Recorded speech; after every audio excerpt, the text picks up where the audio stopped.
Hello, everybody. Welcome to The Squadron, the podcast devoted to creating and optimizing a healthy and fulfilling life for first responders all around the world. I'm your host, Garrett Tesla. I'm a sergeant for a sheriff's department in Southern California, and I talk to a variety of experts in a variety of fields on this show looking for those force multipliers that I can apply to my own life. I want to make us all happier, healthier, and safer so we can tackle our challenging careers with energy and focus. This entire podcast is to make myself better. I'm being selfish. This is all about me. I am narcissistic, but at least I share, or I try to share some of this with you, what I'm learning with you, what works, what doesn't work. Before we get to the interview, I want to remind you that you can get more information on this episode, including show notes, and links to our guests' information by going to thesquadroom.net. And you can also subscribe on iTunes and Stitcher, and follow me on Instagram and Twitter at thesquadroom, if you haven't already, of course. I pitched this last couple of episodes, but also we have a Facebook group now. If you're on Facebook and you want to interact, you want to do a little bit more one-on-one or start a conversation with other listeners, other cops, other people who want to be cops, there's a lot of good discussions, a lot of helpful information in there, and it's a growing group. So you can go to Facebook and search the Squad Room Podcast, and it's a closed group. You have to get accepted, but if you listen to this show and you're in the field or interested in the field or a supporter, don't worry about that. You're in. It's just to keep out the riffraff and the spammers and the whatnot, so that we can have some honest conversations and all the anti-cop people. Also, many of you have asked how you can support the show, and here it is. If you go to patreon.com/thesquadroom, that's Patreon, you can make a donation to help us cover the expenses of the show and expand the reach and abilities of the show as well. You select the donation amount and any amount that you choose and how long you want to contribute, and it's that easy. And I want to thank some special people who are supporters this week. Redmans, Baxter, Claire, Troutman, and a new one just came in just a moment ago, Kyle Campbell. So thank you, guys. Appreciate that extra support. It goes a long way towards helping us keep the lights on, so to speak. Got a lot planned over the next couple of months, and it's good to be back behind the microphone and talking with you all. Our guest today is someone, by the time this episode comes out, and it's been already a couple of weeks since we've talked, since I'm recording this, is somebody who I've kept coming back to this conversation over the last couple of weeks. And I hope that you stay through it if it's not a topic that immediately grabs you. It's a very buzzwordy topic right now, mindfulness. It's a big deal. It was on the cover of Time magazine, I think the week that I met with Richard Goerling, our guest today, or the week before. And it was on the cover of Newsweek recently, and there's books about it, and I've been reading about it, and it's the thing to do now.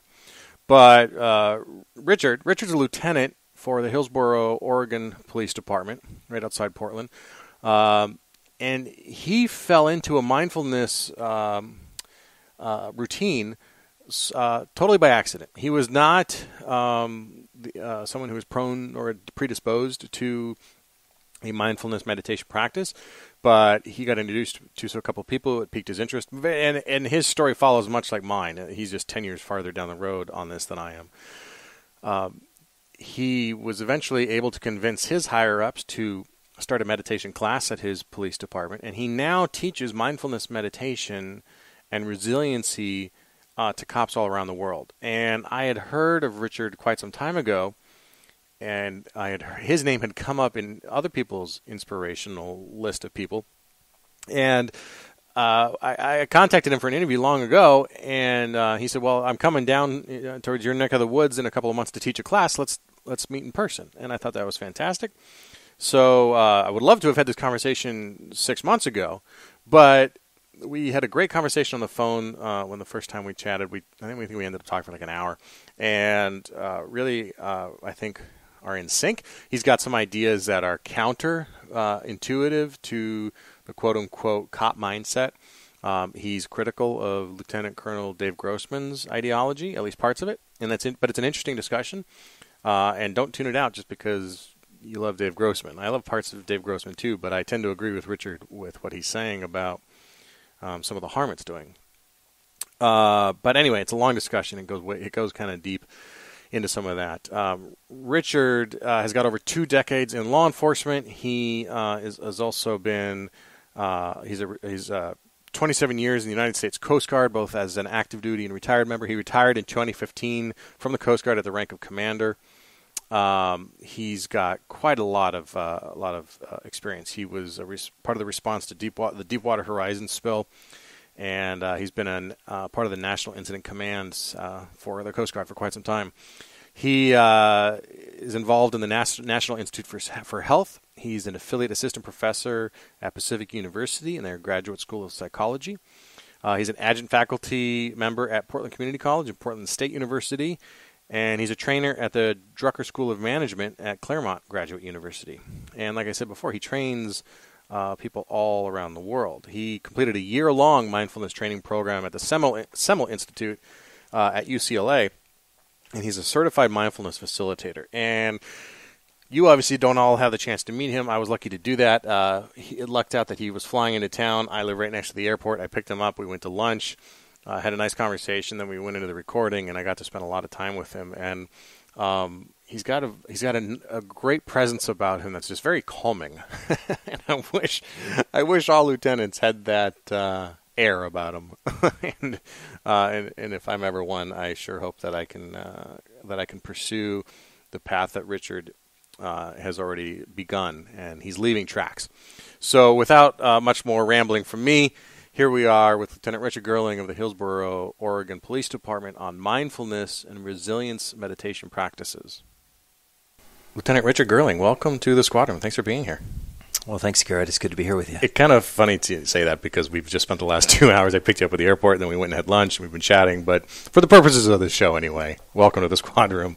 Yeah, thank you. For people who don't know who you are, I want to preface that I've been excited about this conversation. We for quite some time. We talked on the phone a couple months ago, which ended up being like an hour-long conversation, which was fantastic, and I thought was really inspiring. And digging into what you've been doing has been really exciting. So I'm looking forward to this. I know it's going to be a great discussion for people. Your website, not your department's website, but your personal website is mindfulbadge.com.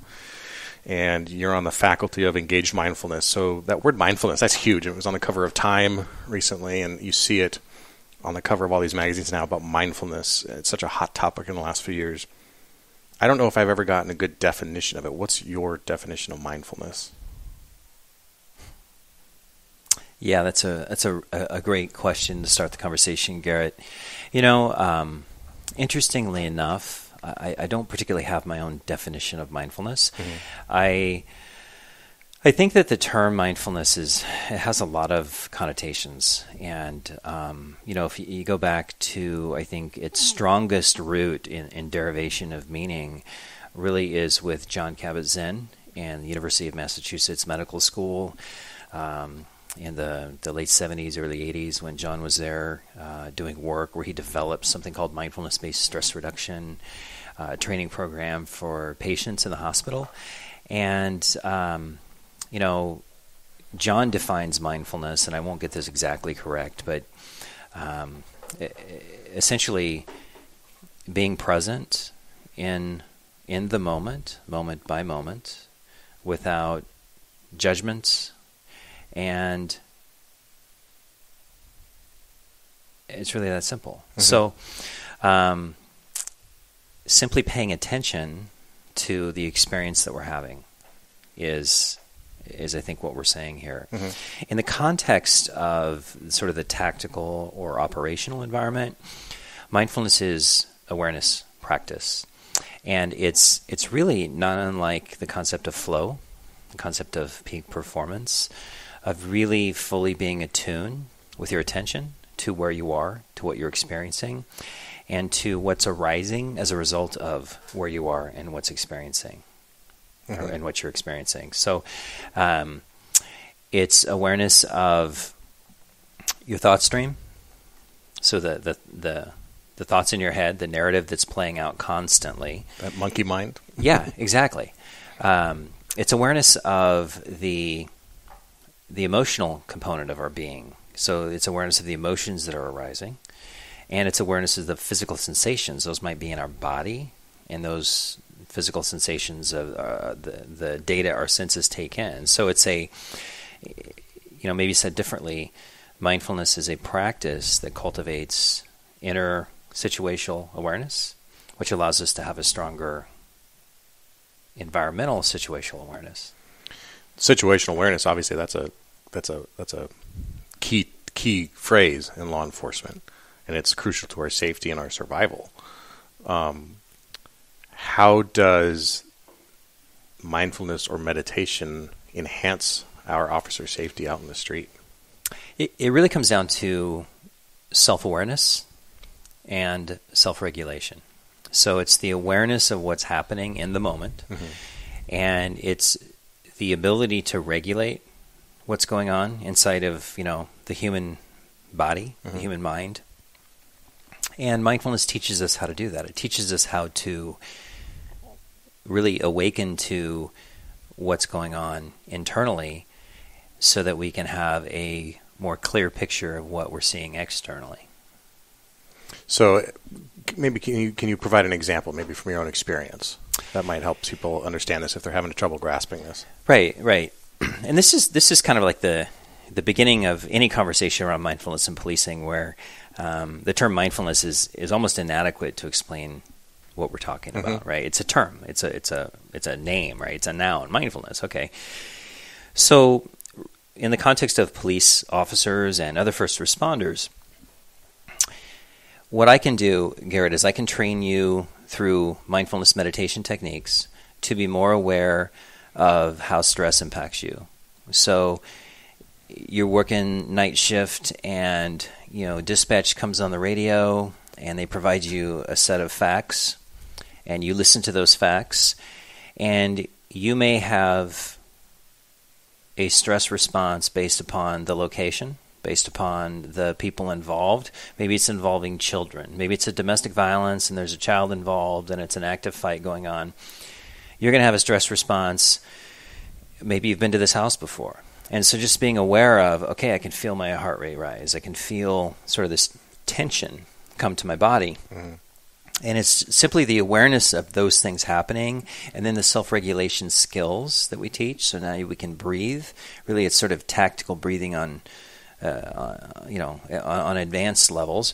You can downregulate that stress response. You can have greater access to your sense making of the information that you're getting, and all of that while you're driving, a police car to where you need to go. And maybe lights, sirens through traffic, maybe not. Night shift may not have traffic here. I don't know, but you're going to be going, high speed, high risk into a situation, and the skills that we teach in mindfulness help us to do that with greater skill, and sort of turn down the volume, if you will, on that stress response, to turn down the volume of that hyperarousal that occurs naturally, just because it's just what's supposed to happen. Can you go into that a little bit? How that actually happens, how that biology functions, that we are able to breathe, and that thereby then calms us down, slows down. Yeah. Well, when we meet a stressful situation, particularly an acutely stressful situation, a critical incident, like I described, okay, you go into a domestic violence radio call. Our bodies are, oversimplified, but we get this dump of neurochemicals in our body because our minds have said, our amygdala and our prefrontal cortex are saying, hey, get ready, it's this fight response, right? So we got to go because we're trained, okay, we go to the fight, right? So our bodies are conditioning ourselves to be prepared to do that. So we have this neurochemical dump, and a lot of things happen. And the breath and its relationship to that stress response is really powerful. So one of the reasons that we teach combat breathing, we teach tactical breathing, whether you're on the range or whatever you're doing, one of the common piece of advice, instructively or otherwise, is breathe, right? And there's a reason for that, because what we've intuitively known for thousands of years, and what we know today, based on a lot of research in interpersonal neurobiology, is that the exhale, the out breath, downregulates that stress response through something called the vagus nerve. So when we breathe out, we're stimulating the vagus nerve, which is part of our abdominal area, what we refer to as the enteric nervous system, this huge series of nerves that exist in our gut. And the out-breath stimulates the vagus nerve, which begins to downregulate that stress response. And so what that does for us is it actually literally can reduce our heart rate. It can reduce things like tunnel vision and auditory exclusion. Now, those things will still be a part of our stress experience, but they won't be as intense if we're breathing through those things in a way that stimulates that vagus nerve, downregulates that stress response. And what we're doing is we're opening up our capacity for sense-making, decision-making, and physical performance. Mm-hmm. So we're opening up, just simply through breathing, the opportunities for peak performance. So for someone who might be cynical about this, I think there's a way. The way to sell it, I think, as you just said, is this. Head on a swivel. That's another common phrase we use in law enforcement, right? That ability to see everything around you, and that breathing opens your field of vision that much further for you to be able to see the things, the threats that might be out there for you. And if that's the case, then why not? Why not do it, right? Right. And we also know that from teaching mindfulness meditation, we're also honing our other senses. So we're honing our ability to see, like in our visual field, to see things and take in that data. We're honing our capacity to hear things. So there's some of my favorite meditation practices are around sound. What do we hear? And so to focus on sound, to practice that listening, we also have the ability to feel, right? So we have this tactile sense of touch. And so that sense of touch helps us to, we take in information with our sense of touch. So I suspect all of us have been in some kind of environment where we sort of feel the electricity, right? Maybe it's just before a thunderstorm or something, and your body feels that, and you can sense that. But we also feel things like humidity, and we feel wind moving, And so when our senses are heightened in our capacity to take in data, because that's what we're doing, we're taking in data. For example, I might get out of my radio car, and I might close my door quietly, because I'm trying to make as little noise as possible, right? Trying to be tactical on a call. And just the skin against the metal car, I'm feeling the temperature of the car. No, that's information. No, if it's really cold, that's information. If it's really hot, that's information.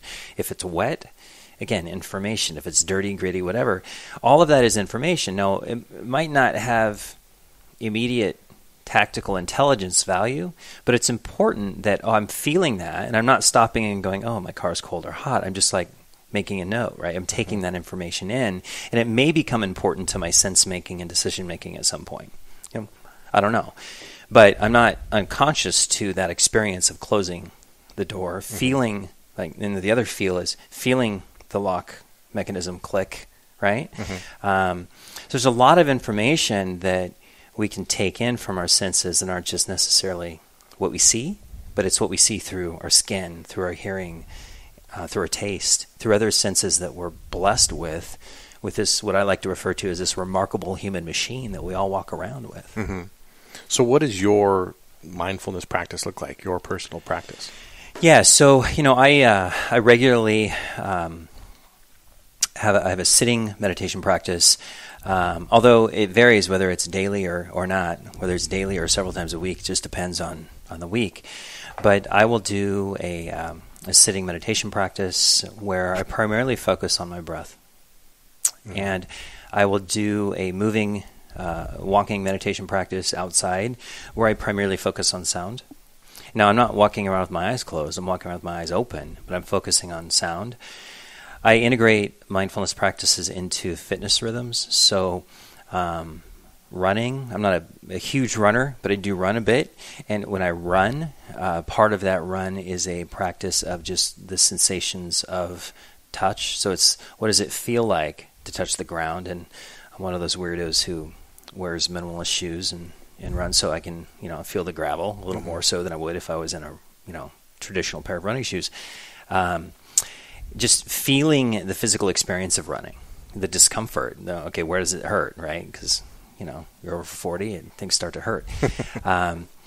And I also swim. And so for me, swimming it's a beautiful meditation practice of paying attention to the breath as you exhale underwater.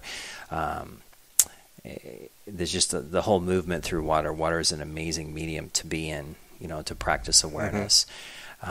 So there's formal practices, there's informal practices, and I go to retreats. I go to a 6-day silent retreat at least every other year, and then in between I co-facilitate 2.5-day mindfulness retreats regularly throughout the year. So that's a good dose of my own practice. Even though I might be teaching something, I still get to practice that. And I teach workshops, so I get formal practice. Even though I'm facilitating something, I get a lot of practice formally to sit and meditate for anywhere from 10 to 30, 45 minutes. You just used a word there that I think is important for people to understand, and it's the word that I keep latching onto when I fail at this, is that it's practice. Right. And that this is not performance and it's not perfection. It's a practice. Yeah. So for someone who's just wanting to start out or trying to explore this, how do you get someone from zero understanding of mindfulness to that first time sitting on the pillow or the chair and just taking that first breath? Yeah, it's interesting, Garrett. That's a great question that has the answer to that I think is pretty important. The first thing I would say is that what I've learned about mindfulness, and again, what I've learned about the awareness practices, which, is another way to frame mindfulness, is really simply that all of us know how to do this. So the skills that we teach, the awareness skills that we teach through meditation, are skills that we come to this world in as a human being. And for all kinds of reasons, whether it's trauma or stress or economics or education or whatever it is, those skills often find their way into some pattern of erosion, and so we lose our skill at paying attention. So fundamentally, we all know how to do this. Fundamentally, we all know how to breathe. Fundamentally, we all know how to pay attention. But we have all these distractions. We had technology, we had job pressures, we had all kinds of things, and then suddenly, paying attention is overwhelming, and we find ourselves habituated into patterns of behavior and patterns of thinking that are in fact trainable. So first thing I would say is all of us know how to practice mindfulness. We all know how to practice awareness. And so coming back to our breath and our attention to that breath is not as challenging as we might think. I think that there's lots of ways to practice awareness. You have a couple different schools of thought. Ellen Langer is a psychologist at Harvard University in psychology, and she's researched and written quite extensively around mindfulness and sort of her camp, her school of thought, if you will, and she might not like it if I refer to it that way, but she believes very strongly mindfulness is a really critically important human skill, and it will enhance your life in a lot of different ways. And she also says you don't need to formally meditate.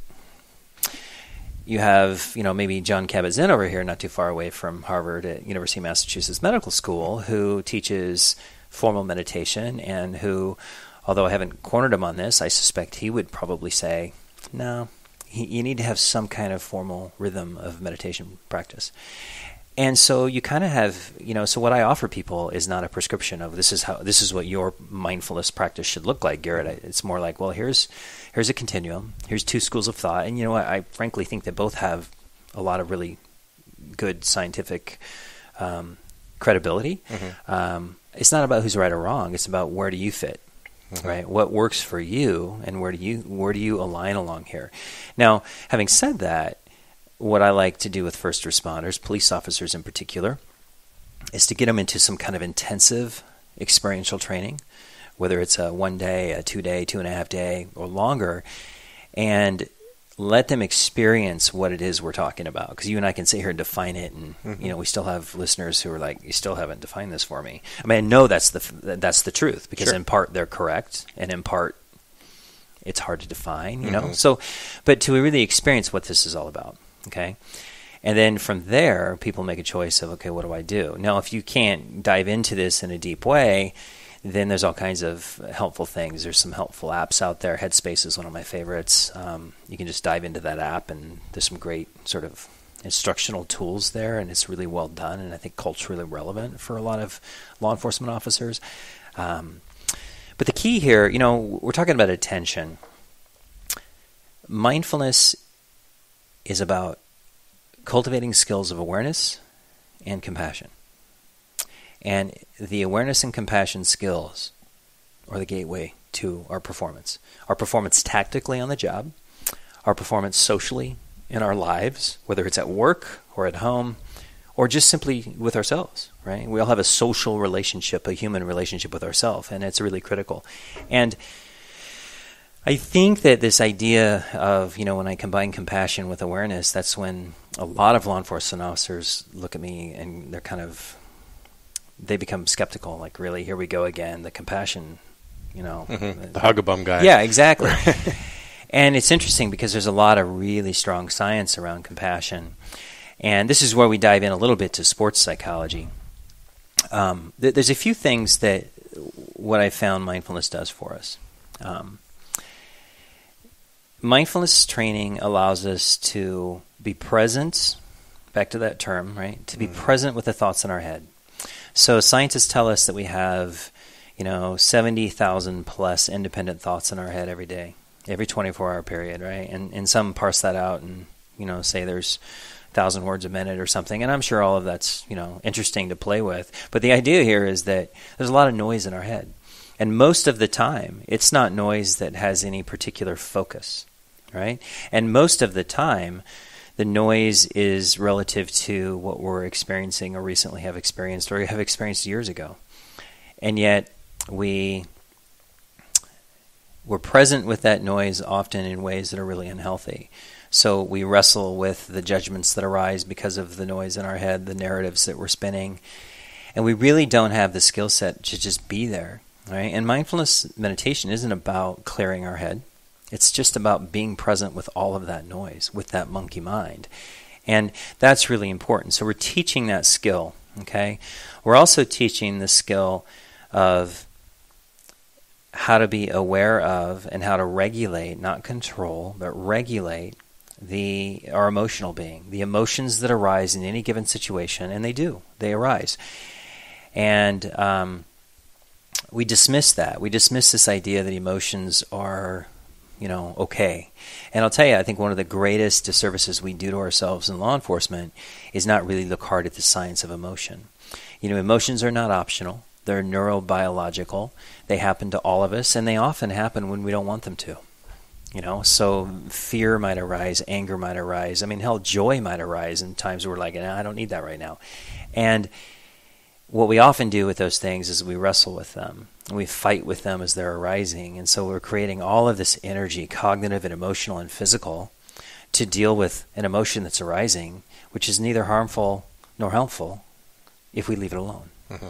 And so learning how to skillfully just go, anger's arising. Interesting. Okay, what else is happening? I'm feeling tense. I'm going to relax that. I'm going to relax that tension in my body. And we do that with awareness and breath. And then we come back to what we need to spend our attention on, which may be an argument with a colleague or a partner, or someone out in the community, right?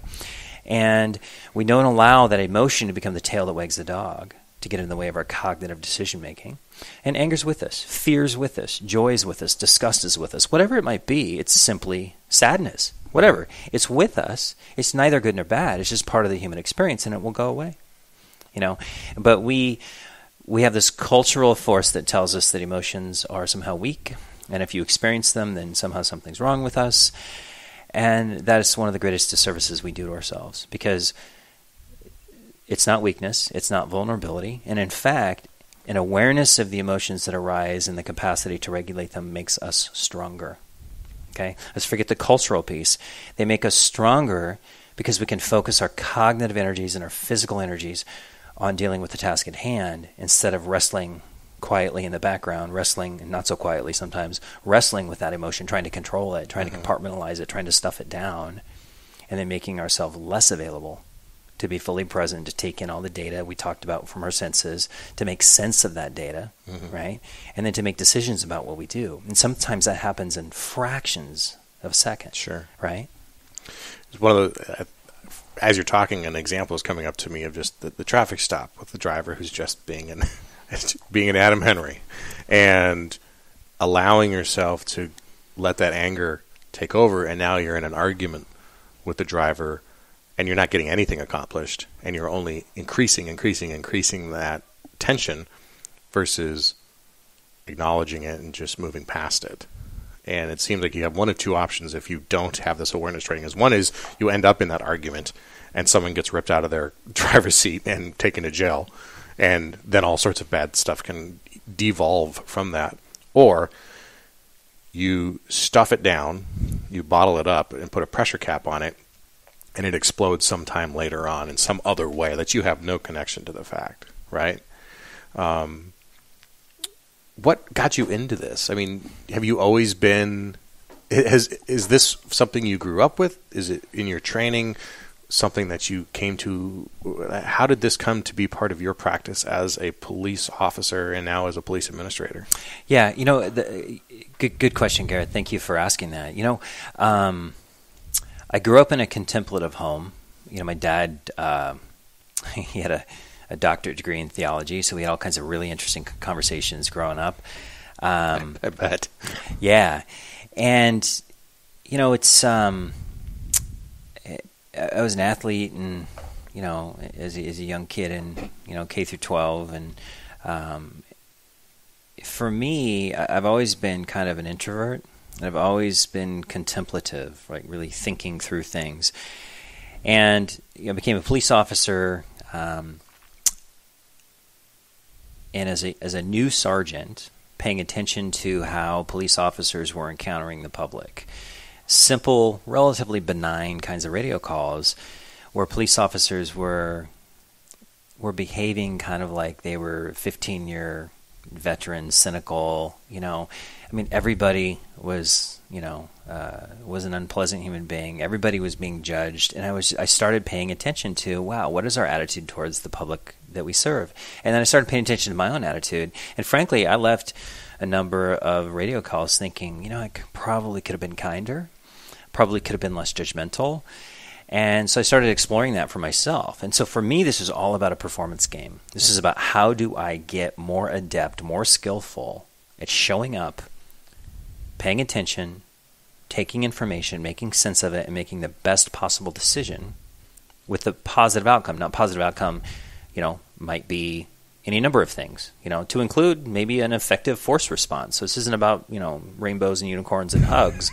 This is about fierce compassion as much as it's about, just gentle compassion. Mm-hmm. And so I really sought to take a look at this human performance optimization concept with police officers. And I also looked at the culture piece because I was disturbed that, 3-4 year cops were acting kind of like they've been around for 15 years. And especially, in a city like I worked in up in Oregon, a suburb of Portland, where it was pretty happy. It was a nice community. It wasn't day in, day out, slug through violence. And so it really started with human performance. And so I really started reverse engineering sort of what I refer to then as the effective police-citizen encounter. What are the components that go into that? And so I studied elite military performers. I studied elite athletes.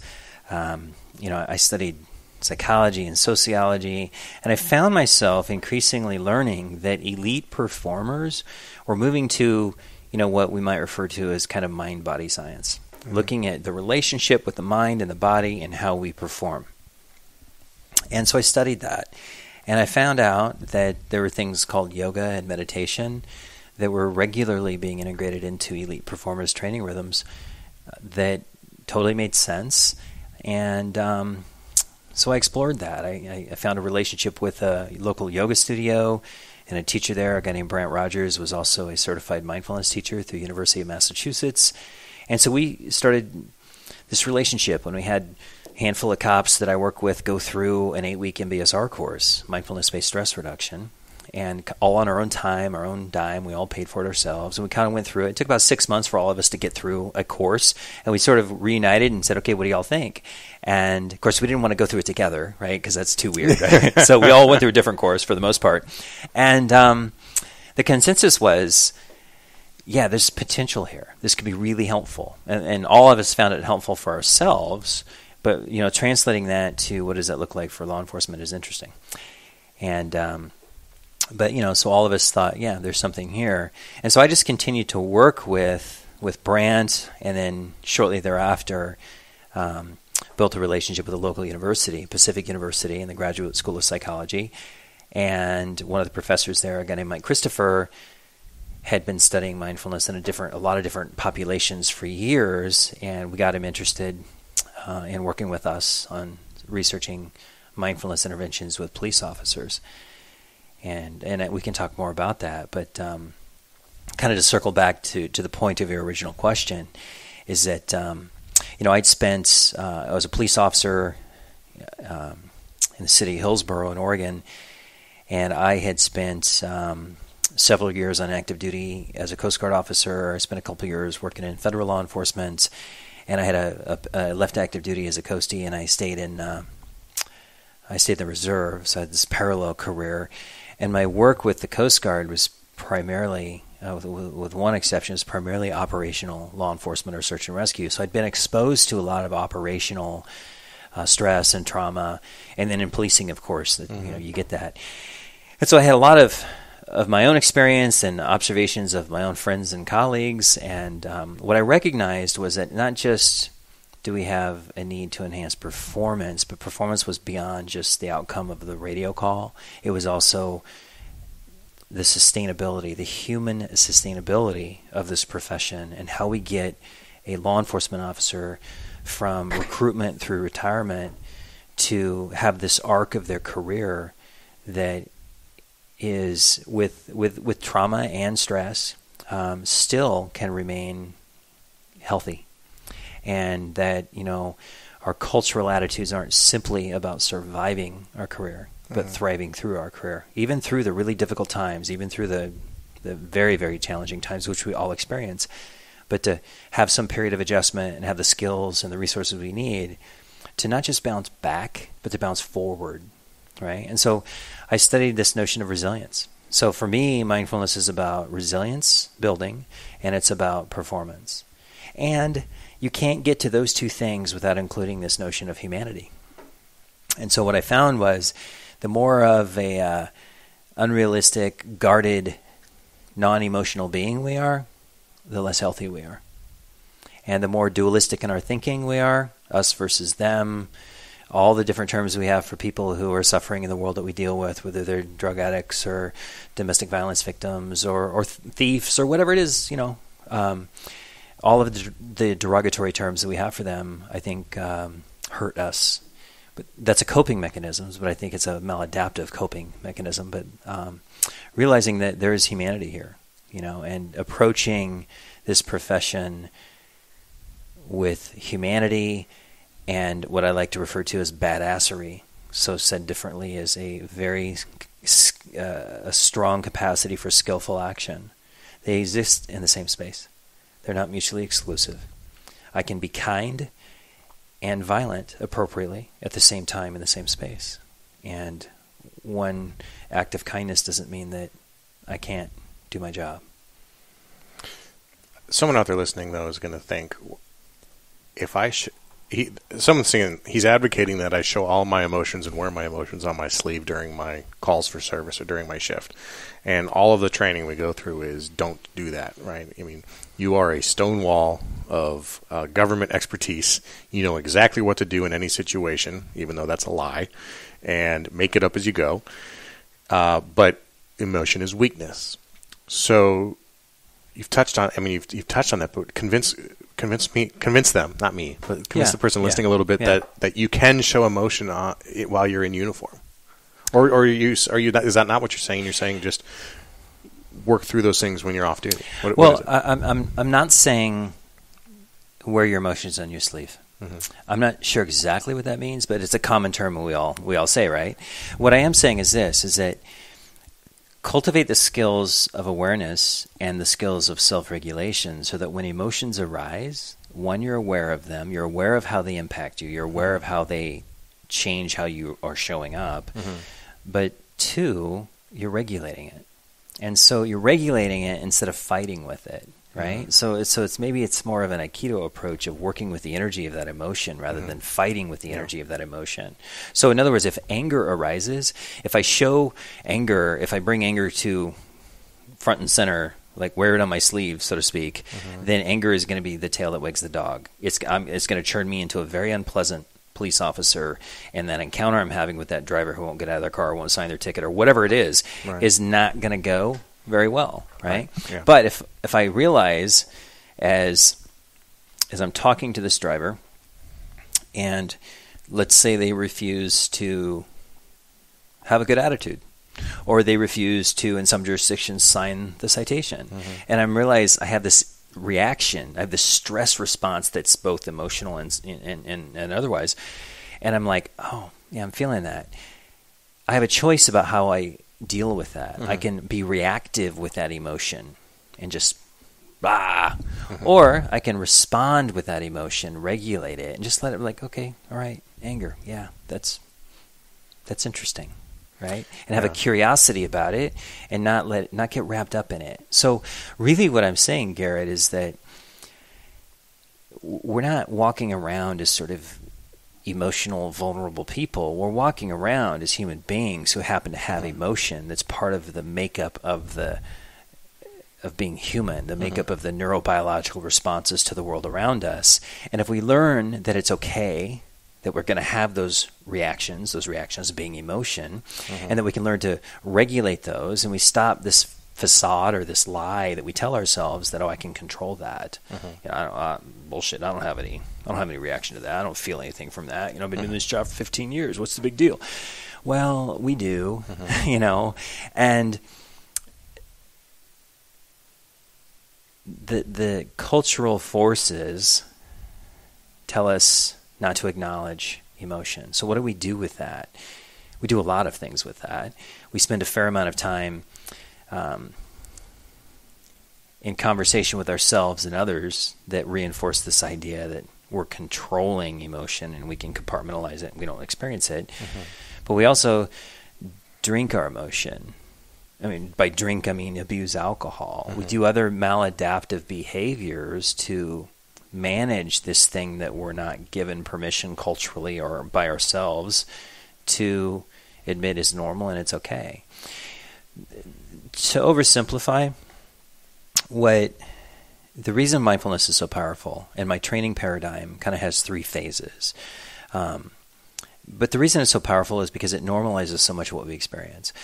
In a law enforcement career, or in any first responder career, it's probably true in many parts of the military as well, we're exposed to a lot of human suffering. We're exposed to a lot of administrative suffering. We see all kinds of things that are very stressful, traumatic, right? So we have this operational stress and trauma, and it deeply impacts our health and well-being.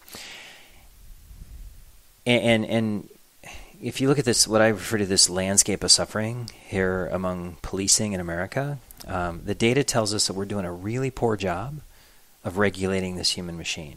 So one of my favorite researchers, John Violante, out of Buffalo in New York at the university there, has done some studies at Buffalo PD. And he did a 5-year study. He's now doing a more of a longitudinal study looking at some things. But the data from that study is sobering. Among other things, he's finding that police officers have the highest risk of sudden cardiac death of any profession, any population. We have the highest cardiovascular disease profile of any profession. We are twice as likely to be diagnosed as clinically depressed.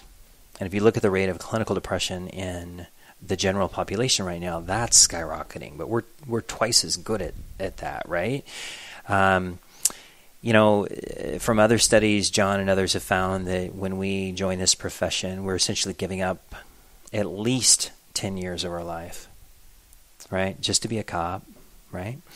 And, you know, so we're not doing well. Suicide rates, 4 times more likely to commit suicide than any other population.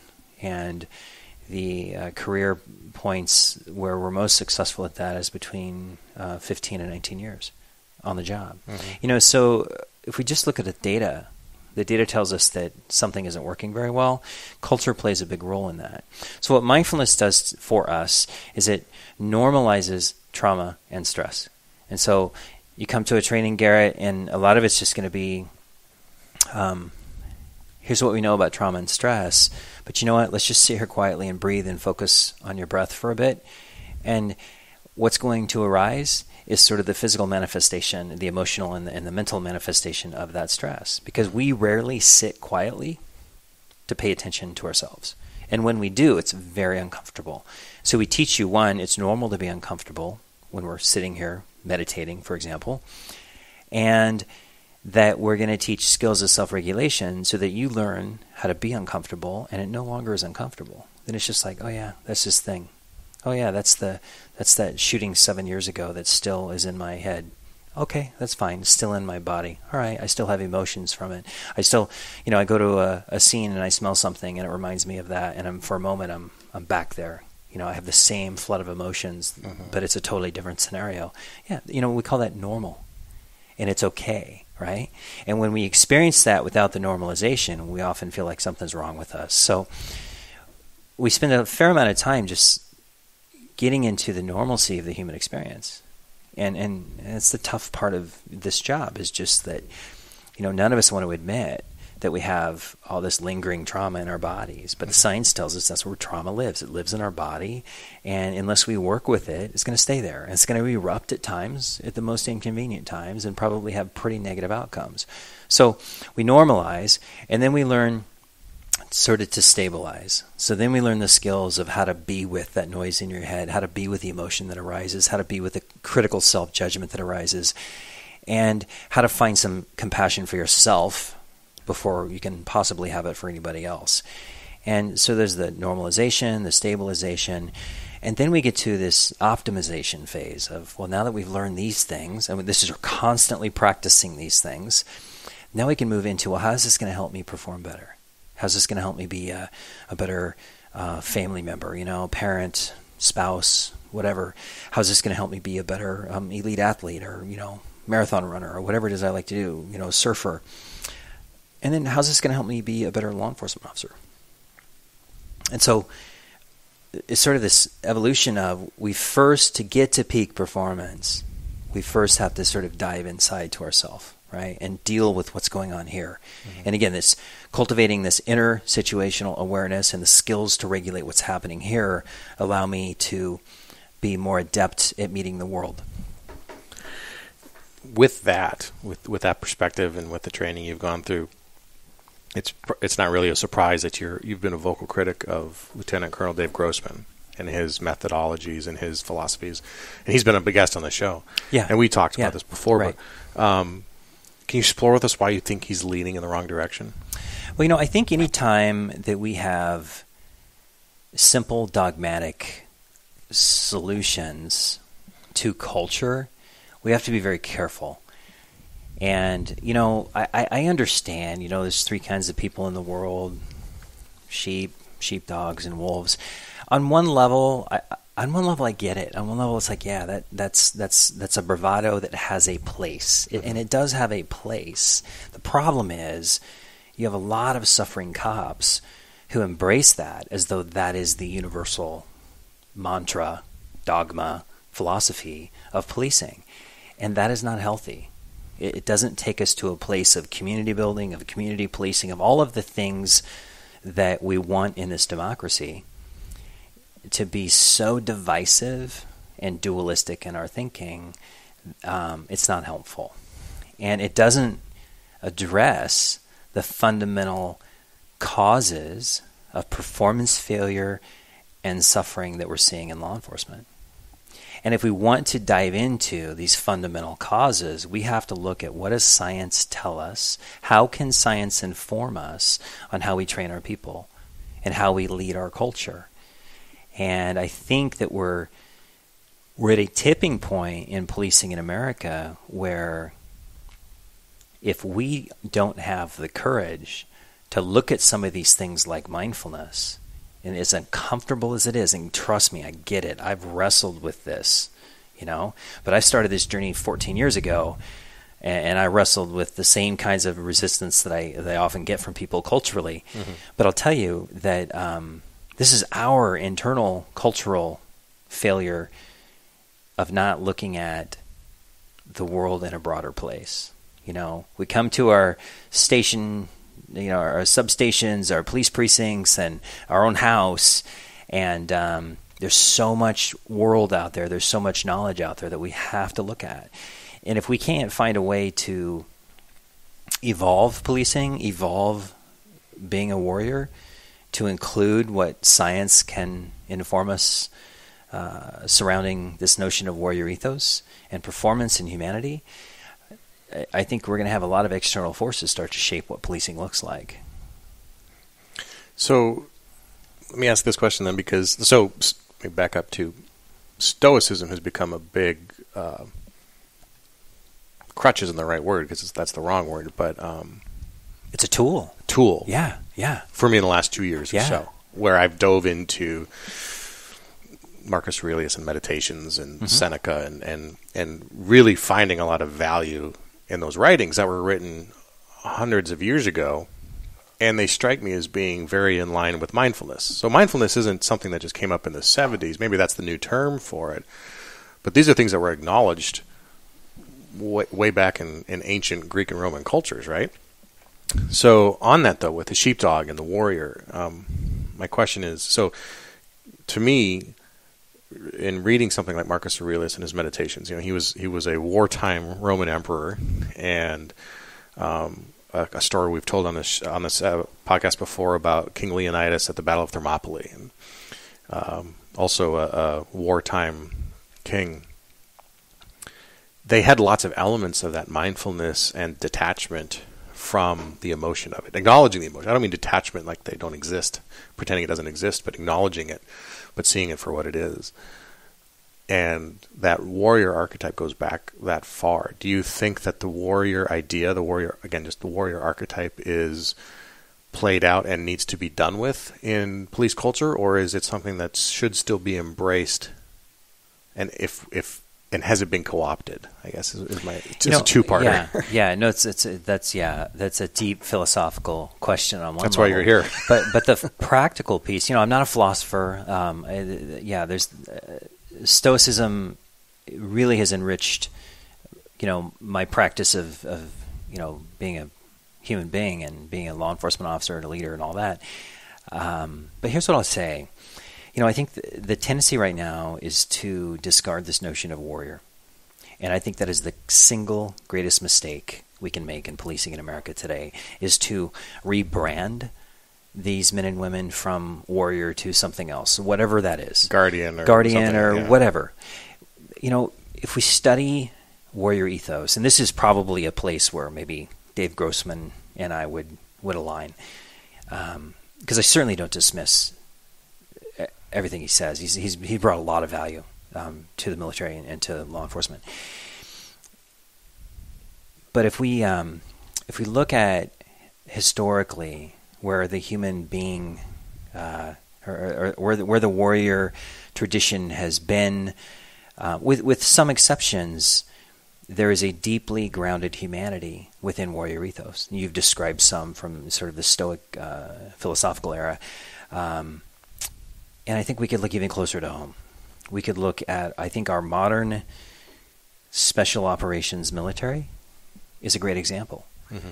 And these are men that, and increasingly women in certain areas of special operations. These are men and women who are, the epitome of badassery, but also the epitome of humanitarian ethos, mm-hmm. right? And so we don't have to, I guess, being a warrior, which means being a skilled tactician to be able to meet violence with violence, and being the humanitarian, which means being a human being who has compassion for themselves and people around them, they're not mutually exclusive. And I think that, in fact, to be a really skilled warrior, you have to be grounded in compassion. And culture in policing, for some reason, has sort of cut out that compassion piece. And in large part, I think because of trauma, we have a huge issue of burnout, right? And we come on board, we want to be part of something bigger than ourselves, and we have all this capacity for compassion. And because we're not taught how to sustain it, it erodes, and therefore we're like, well, okay, that didn't work, so I'm not going to do that anymore. So now we embrace the extreme warrior view, believing that compassion is not part of it, when in reality it really is. Mm-hmm. But that's, I mean, it's a absolute predictable pathway that we've been on. Mm-hmm. And then the other thing is, I think that we've not trained well in police. We've not trained well towards sustainable compassion, human sustainability, health and wellness, and warrior ethos in policing. And if we would look at what science tells us about peak performance, flow, interpersonal neurobiology, and how compassion fits into that, I think we might reassess how we're training. Look at sports psychology now. Mindfulness has made huge inroads into sports psychology. And interestingly enough, in the early 70s, Tim Galway was a tennis coach. And he wrote a book called The Inner Game of Tennis. He's subsequently gone on to write a lot of other books and done a lot of performance training for people outside of sports, inside of sports. But he wrote this book, never once mentioned mindfulness, but it's a book about mindfulness. It's a book about dealing with the inner critic, about paying attention to the thoughts in your head. And he was trying to get people to play a better tennis game. Right? So yeah, we talk about mindfulness. We talk about like this is something new. This isn't anything new. This is something that's been around a long time. It's been around ever since the human experience has been around. What we're talking about really is how do we translate these sort of wisdom traditions with the science and train first responders, in our conversation specifically law enforcement officers, to be grounded in both skillful action and their humanity. It seems to me that any of that discussion around that warrior identity or that label is missing that currently. I mean, the current conversation around it, and we are to blame for a lot of this ourselves, is that we are not adding that compassion part of it. We are focusing on the aggression part, and we've co-opted the warrior to mean pure aggression. And this is something we talked about once before, and I've talked about on the show. But the T-shirts with the big Spartan helmets and the stay away from me kind of clothing that we sometimes wear off duty, embodies the aggression part of that, but not the compassion part of it. And a book I know he's one of your favorite authors actually, but the book that probably changed my view on policing is The Heart and the Fist. Yeah, which I thought is just an excellent book for any officer to read about what a warrior is. Right. You need both. You can't have one without the other. They don't work that way, but you need the heart and the fist. Yeah, and so, The Heart and the Fist was written by Eric Greitens, who's a former Navy SEAL. That's, we shouldn't stop there. That's the smallest thing he's accomplished in his life at this point. Governor of Missouri. Rhodes Scholar. But he's done amazing work. But, he gets it. He understands that, again, the warrior exists in the space of humanity, right? We've kind of, again, I think if you look at all the data I talked about, sort of the landscape of suffering and all the sort of the illness that lives in our bodies, lives in our hearts, lives in our minds as a result of trauma and stress that's unmitigated. Mm-hmm. And of course, we're not going to be in a place where we're going to openly strive to embrace compassion because we're burned out. So it makes sense. So what we have to do is we have to come back to our first responders and say, I know this doesn't make sense. I know you're going to resist this. But if you want to be healthy and you want to thrive and maintain the warrior badassery that you need, let's come back over here and get uncomfortable. And then in a short space, it'll become less uncomfortable. And over time, it'll become less uncomfortable. And over time, practice, right? With practice, we'll cultivate the skills that will help us to sustain this thing we call compassion. And to be able to bear witness to suffering without being in the middle of our own experience of suffering, right? And I think we have much of our training around compassion and policing doesn't resonate with what science tells us today. So the difference between compassion and empathy, I don't want cops to be embedded in empathy because that sucks their energy right? It takes their emotion and puts them in that place. Interesting. I want them to be compassionate, which is, yeah, I understand this is a very, very difficult thing for you to go through right now, and I'm here for you, right? Mm-hmm. And I'm going to do everything I can in the course of, this time together to help reduce that suffering, but I'm not going to be a part of it, right? Mm-hmm. And that's tough. It is. So, but these are skills, right? So science tells us that compassion and empathy are skills, and we can train to those skills. Mm-hmm. So instead of putting cops in a room and training them, saying, "Hey, Garrett, be compassionate.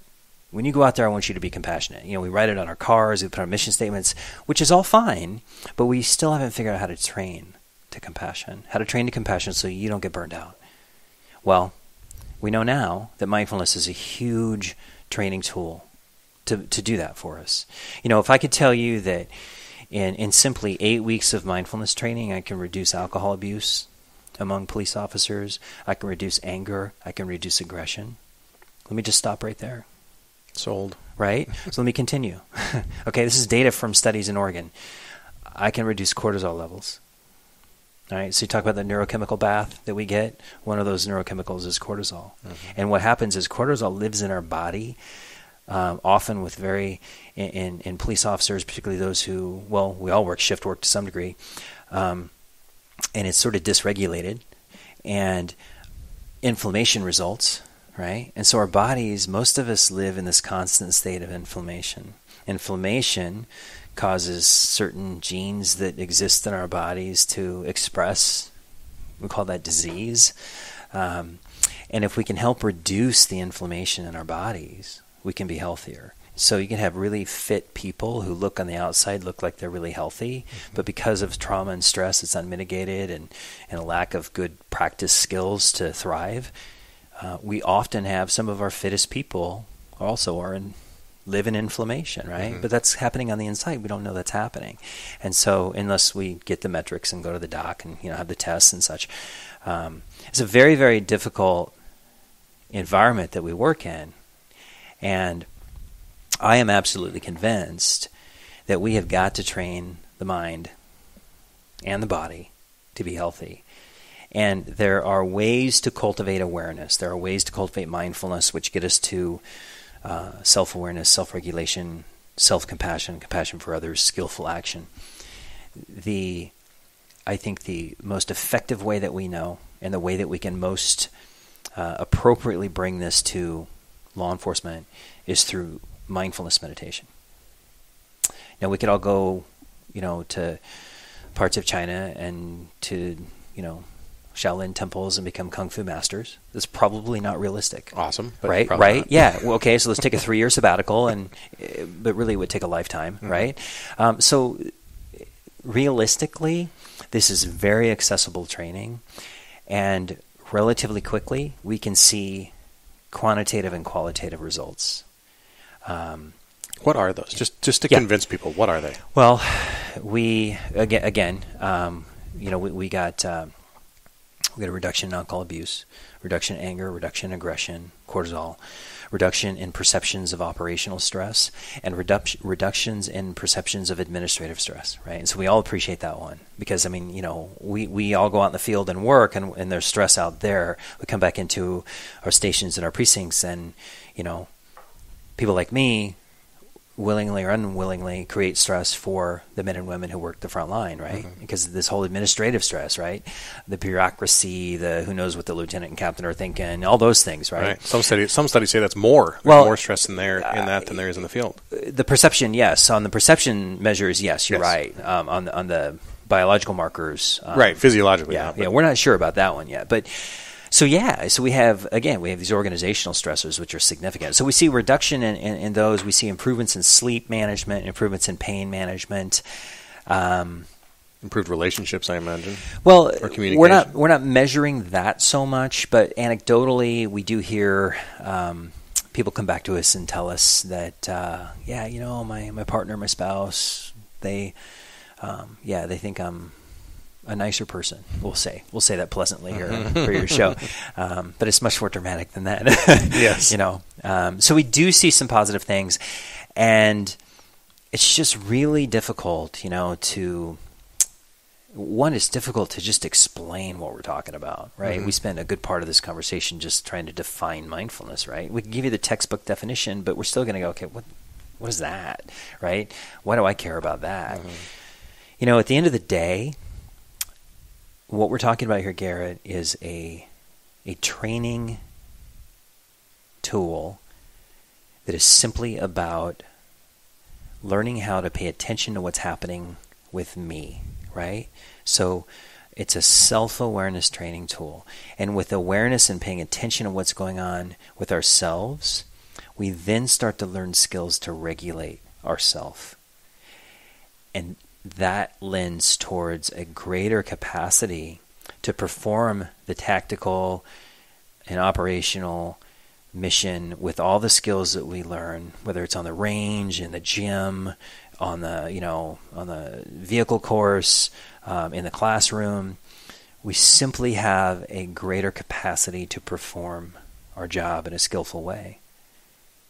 And it's all about coming back to self and cultivating this relationship with self. Mm-hmm. So, where do you want the entire profession to move forward, or even just the individual officer to move forward from here? What's the first step? How does someone engage in that training for mindfulness? And then where do you see law enforcement, or where do you want to see law enforcement in the next 5-10 years? What's your vision for that? Yeah, so let's start with the individual, listener. I would say this is that remain skeptical if you are, because that's okay. Life is a skeptical journey. Remain curious. So if we can move from skeptical resistance, because we're just going to resist anything we're not comfortable with, to a skeptical curiosity, because we're like, I'm cool, I'm confident enough in what I know and what I've experienced that I'm willing to have a conversation with someone who makes me uncomfortable. That's okay. I'm not going to get harmed by that conversation. Mm-hmm. So that it's remain curious and meet this idea with curiosity. That would be the first thing.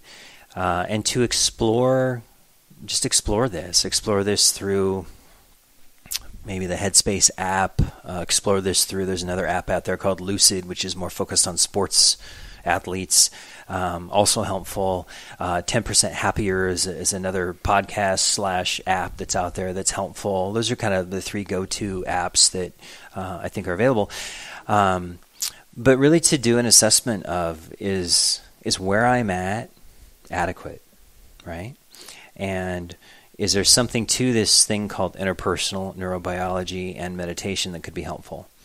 And ask questions, talk to people, in your local communities. Look for meditation centers. Go talk to them. Look for float centers, which is another form of... Float tanks? Float tanks, I love those. Yeah, so go talk to the folks there, I think we probably should have some training before we dive into those, because those are pretty intensive sensory deprivation experiences. But, just explore this, and I think what we'll see is there's a lot of information out there already. So mm-hmm. This isn't as out of field as it may first appear. So most importantly, I want individual law enforcement officers to, in whatever way necessary, to cultivate self-awareness and be healthy. So take care of their body, their mind, and their emotional being. Professionally, and then as far as training goes, you can check out mindfulbadge.com. There's training opportunities there, and there'll be more growing lists of training opportunities throughout the nation as this gets as this grows. Not just with me, but with other groups doing this. Organizationally, I think we need a radical shift of a trauma-informed leadership paradigm. I mean, at the end of the day, this is about being trauma-informed. We probably have all heard about how we need to do trauma-informed investigations and be trauma-informed as we meet our communities. The irony is we're not trauma-informed internally. So we know so much about the impact of trauma and stress on the human experience, yet we almost ignore it inside the institution of policing. And so what I want police leaders and I want community leaders to shift our paradigm towards a trauma-informed paradigm so that we can provide the men and women who suit up, lace those boots up, put on their kit, every single watch, and go out there and risk their lives. The tools they need through skills training to thrive through their career and to be humanitarian warriors. That's a tall order among all these municipalities, but I think, going back to the beginning, it was on the cover of Time recently. This is not a new idea, but it's taking hold for the right reasons. And for me, it's a practice still. I still struggle with it. I still, between shift work and kids, and I go weeks without meditating, but I always come back to it. Right. And I certainly always feel better. For me, sometimes is journaling is kind of a middle ground. And it's funny you said swimming, because I haven't swam in forever, but for a long time I was into swimming, and I couldn't figure out why I was so relaxed after I left the pool. But I think you hit on something there too with the physical sensations, because you have to focus on your breath. You have no choice but to focus on your breath. Where you mentioned it, but where can people find out more about you, find out your socials, follow you, where are those things? Yeah, well, thank you for that. So mindfulbadge.com is my website. I have presence on Facebook, same moniker, and Twitter. And I just started Instagram. I don't have a tremendous amount of bandwidth to do a lot of social media stuff, but I'm there. My website has a lot of information, and it's continually growing. I want to come back to this idea of practice, though. I don't have a vision that every police officer should meditate. I want to teach you how to meditate, Garrett. I want to deeply teach you the skills of meditation and give you, an intensive several days of meditation practice so that you learn skills that you can take to how you walk from your squad room to your patrol car in a mindful way, in a way that's aware. So walking out, this is tactical awareness, but it's really what we're talking about mindfulness, is you're aware of your body as you move. You're aware of your body as you sit with your posture in a meeting that's stressful, and you can breathe and you can go, okay. Or maybe before that really stressful meeting, you take 2 minutes and you take a walk, or if you have an office, you sit in your office, you close the door, and you stand there, get out of the chair, and you breathe. You're diaphragmatically breathing. You're tactically breathing, so you're down-regulating your stress response. So the concepts, the skills we learn by meditating can be woven into the rhythms of our life. And that's the goal here. Now, maybe that means that some of us need a regular daily meditation practice. Maybe that means that some of us annually go to a 3-day retreat.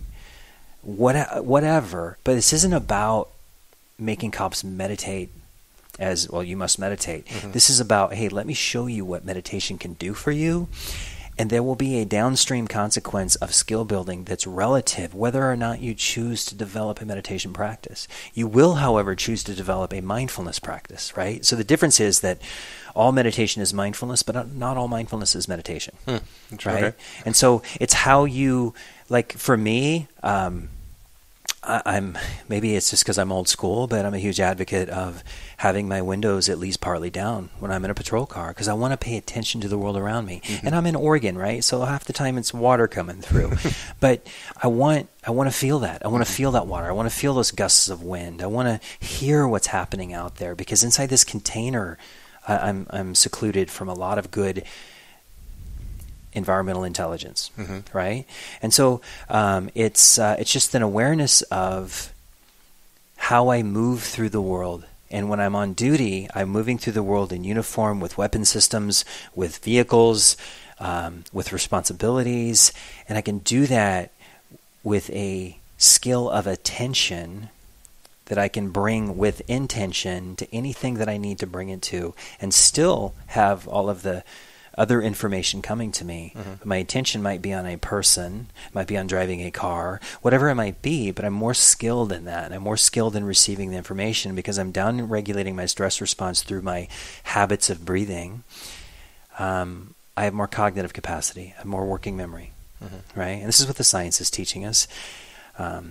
This is really exciting stuff, and it's so simple, and on surface, there's a lot of resistance and skepticism because it's really hard to explain what we mean, because we all have some vision of what this is, right? Shaved heads, incense, robes.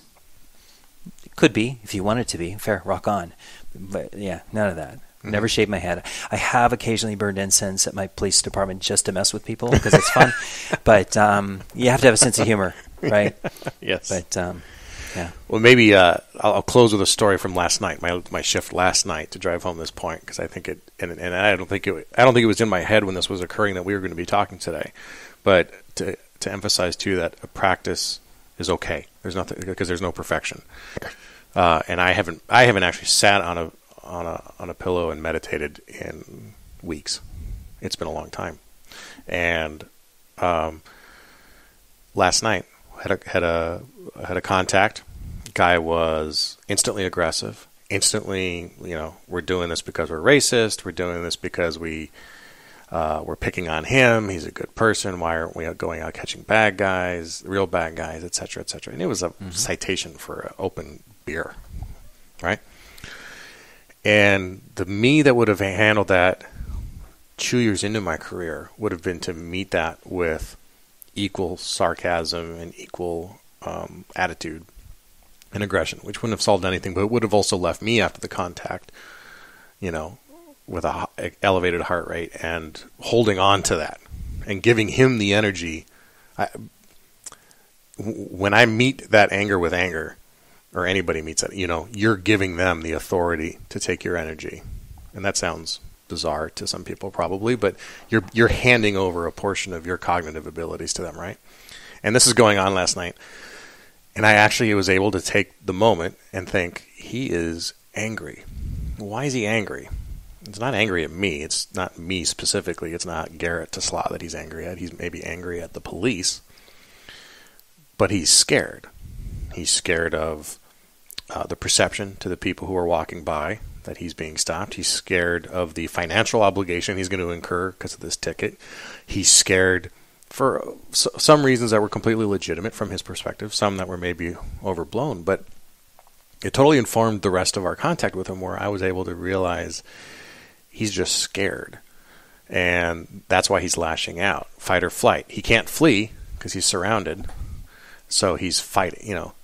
He's fighting. He's not fighting physically, but he's fighting verbally, and acknowledging that, and then thinking about it last night too was me catching myself thinking that wouldn't have happened 10 years ago, my ability to recognize that. But I think it's in those practices of acknowledging my thoughts and being able to take a pause between the stimulus and the response that's getting me, not always perfect with it, but is getting me closer to having that ability to create space. And I think if we can create space in any situation where it's possible, we're going to be much more successful as people, and we're going to be much happier. No, that's a beautiful example, Garrett. And I want to clarify one thing to describe neurologically what occurred there. And we refer to this sort of, regularly in the training community of mindfulness. We refer to this as, you said it yourself, you took a pause. Well, what really is happening is that through these practices of awareness, sitting meditations, and once we get skilled in other kinds of moving meditation that goes through the rhythm of our days, what we're doing is we're rewiring the habituated ways that we think. Okay, so rather than literally being a time stop, like you took a pause and thought through this and then came back in, because tactically we're all going, what? We can't do that. What's happening is that your practice has allowed your neurological pathways to shift, so that instead of being reactive with anger, you have learned to respond. You've learned to take in the situation, to make sense of the data that you're taking in, the environmental intelligence, which is all those things that you've described, and make a decision about how you're going to respond to that, as opposed to the habituated reactive behavior that is, predictable in our profession if we're not training to be responsive versus reactive.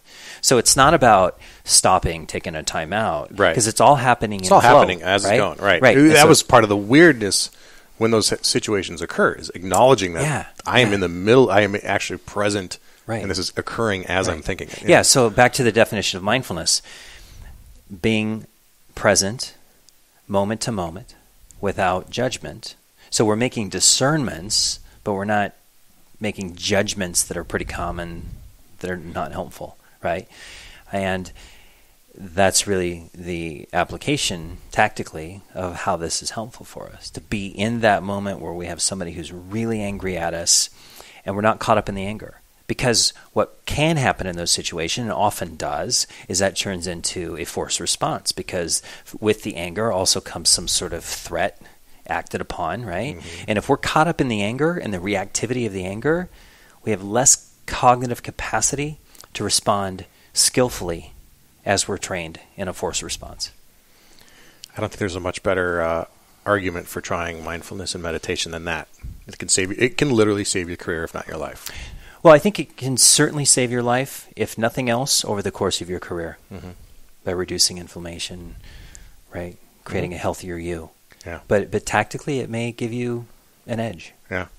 Richard, thanks for a great conversation. Thank you, Garrett. Appreciate being here.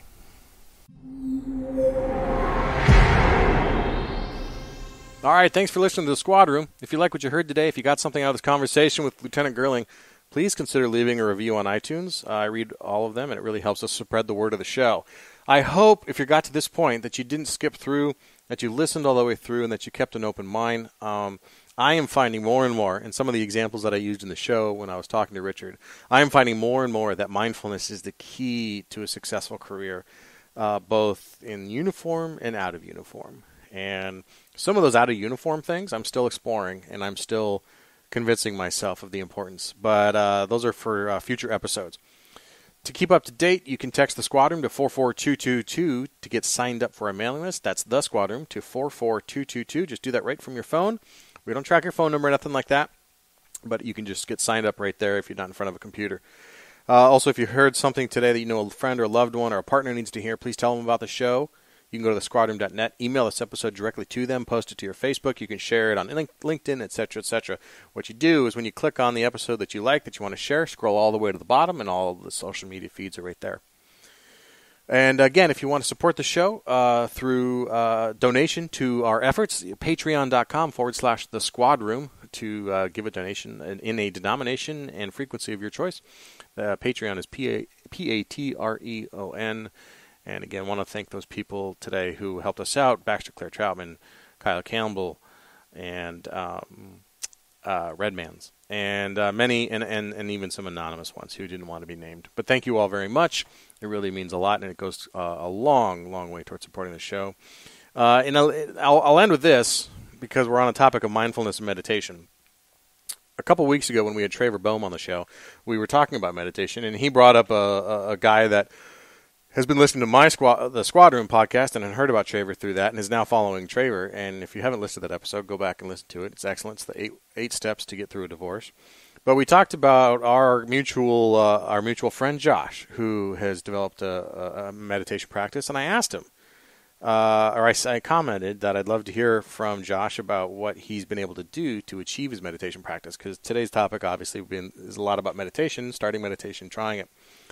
And Josh was kind enough to email me back and give me his tips. And I think it's important to note, Josh is in the middle of trying to get hired.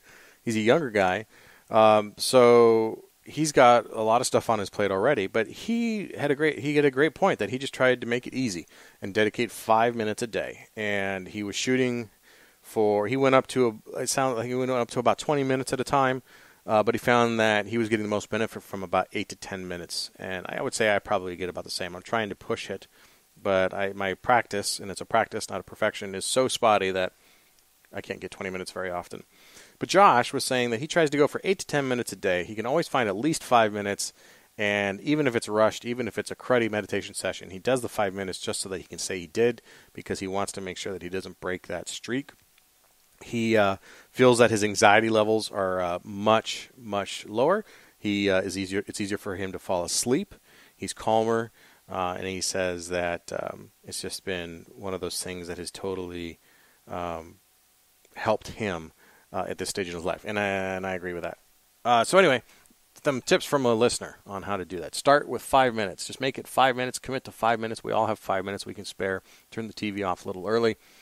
and just give yourself 5 minutes. Don't put pressure on yourself, but just try to get those 5 minutes in. All right, if you have any questions, any comments, anything else, any conversations you want to start, Garrett at thesquadroom.net, Garrett. And lastly, I want to tell you that this episode is also brought to you by Audible.com with over 180,000 titles in the inventory. If you want to hook up with a free audiobook of your choice and a free month membership of Audible, I'm losing my tongue at this point, you can get your free 30-day trial, free audiobook of your choice. Go to audibletrial.com/the squadron to sign up. All right, that's it. I'm done. Till next time, take care of each other. Stay safe.